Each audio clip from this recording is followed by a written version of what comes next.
Hi fans, thanks for clicking the dreaded D-Rose report.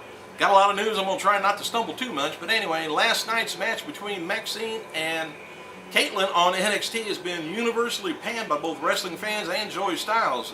He said on his Twitter, I thought WWECW was hard to watch. He said, oh my God, he said that match stunk on ice. He said, after watching the match, Mae Young is probably rolling over in her grave, and she's still alive. Maxine responded by the criticism on her Twitter account. She says, yeah, the match was tough. It's hard to lead somebody with 2 months experience, almost impossible. And Caitlyn had no prior experience prior to being signed by WWE in July. But hey, just remember, they're rookies. Damn it, that's what the show's about. It was a bad match. But wonderful to look at. In conjunction with the WrestleMania Reading Challenge, Eve Torres counts down the YALSA Teens Top 10 of 2010. YALS, I don't know what that is. So I'll let you know. Although Mickie James has long since departed from the World Wrestling Entertainment, the company production staff is still hauling around the equipment used during her storyline, talking about her weight, the different shows for some reason. Before Monday's Raw match in Calgary, by the way, there was a production truck. I guess it was situated, waited around at the Saddle Dome, and noticed a cart with a big box labeled Piggy James on it. Once a storyline has been completed, items usually used during storylines is either trashed or dropped off at an undisclosed warehouse in near WWE headquarters in Stamford. And later they'll probably do auctions, or you never know. By the way, the first reviews are coming in with the latest WWE studio production, Knucklehead, starring Big Show. The movie said to have limited release this weekend. It's going to be going straight to video shortly thereafter. I don't know what the Joshua of the New York Timeout, New York says. I don't know what paper that is or column. Anyway, he called it a distinctively shameless, shoddy made family comedy.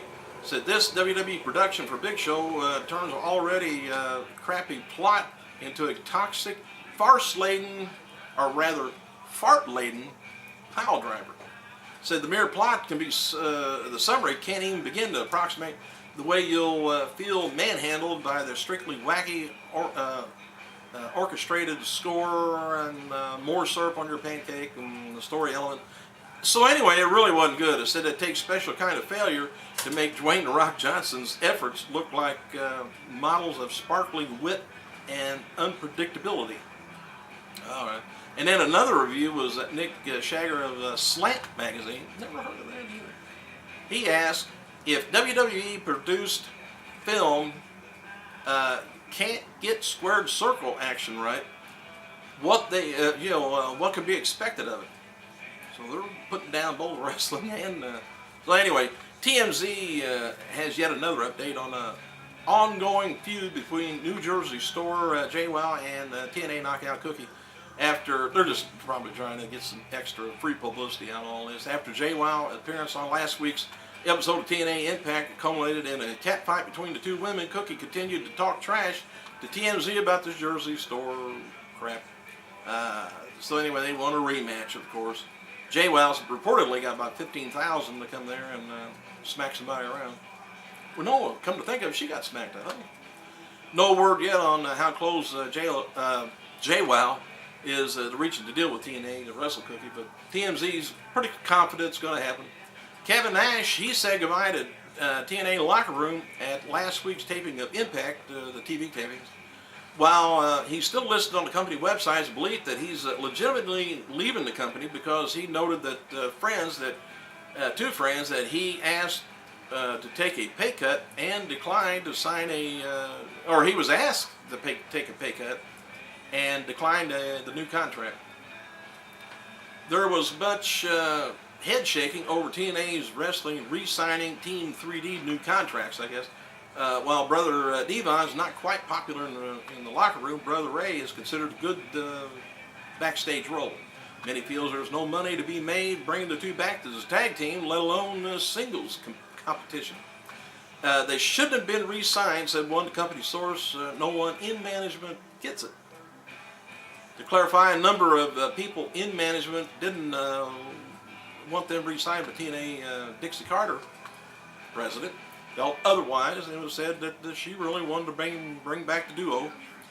By the way, Rhyno's contract with TNA is going to be expiring at the end of the month. He's still working live events, but it's unknown whether both sides are going to be able to reach a deal.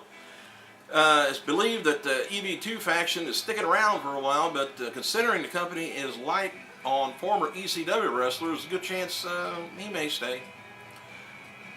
And let me see. Oh, Mickey James' TNA theme song, which is described as hardcore country, was recorded by both former WWE Women's Champion and Dixie Carter's husband, Serge.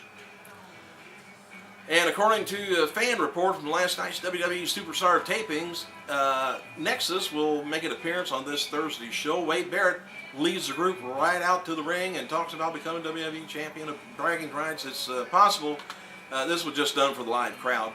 We'll find out tonight, won't we? Match for Superstars is taped. That's going to be Chris Masters and MVP taking on the tag champs McIntyre and Rhodes. Former WWE Diva reported a new TNA knockout, Katie Lee Burchill, I don't know what they're going to be calling her, recently filmed a scene for a movie called Bad Pixels and book deal. Alright, Mr. Anderson, didn't wrestle this past weekend at TNA live events because of an injury suffered in last night's TNA's Impact taping. I guess Anderson reportedly took a bad chair shot from Jeff Hardy at the taping. I don't know of a good chair shot, but anyway, to let you know, I'm going to throw this out a few days ahead of time. My opinion on bragging rights, you got SmackDown versus Raw. Nexus is going to come in, screw up the whole deal. They're going to win bragging rights. I don't know whether there's going to be some sort of stipulation that somebody out of the audience can come up and win or what. Somehow they're going to win. Got to.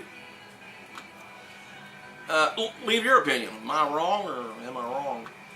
Connecticut Democrat State Party Chairman Kate Hansen attacked WWE on Saturday for the Stand Up for WWE campaign and launched the Democratic Party, who is currently campaigning against Linda McMahon's bid for the U.S. Senate race. Claims the campaign is illegal coordination to get people to vote for Linda McMahon, Hansen told CQ Politics. By the way, the Stand Up and cheer or whatever, the Stand Up for WWE, isn't it awful that any company has to ask their employees, this is just my opinion, their employees and us, the fans, the customers, to stand up and cheer and put over WWE? That just seems really weird. And we're not getting nothing out of it except PG. Anyway, it says here further, Linda McMahon's $50 million attack machine now has incorporated reinforcements thanks to the Stand Up for WWE campaign launched by her husband Vince McMahon. No coincidence that it looks a lot like her political campaign, except for this one thing, it's probably against the law. Reads a statement from the state party that refers to federal election laws that prohibit corporations from incorporating with political campaigns. Hansen says that Linda McMahon's claim that her husband's aggressive public reaction campaign is independent of her own political campaign is unbelievable, particularly after Vince McMahon specifically cited the Senate race as a reason for the offense. The offensive word. Anyway, there's some more stuff on here, but about ready to run out of time. Anyway, viewership was down. Viewership was up nearly 5% compared to the previous weeks of. I was talking about the first hour of Raw, I believe. First hour garnered a 3.06 rating. The second hour did a 3.12 rating, and it averaged about, for 1 hour, average was 4.42. About 4.5 million people watched. Well, that's about it. So, thanks for clicking. I gotta go.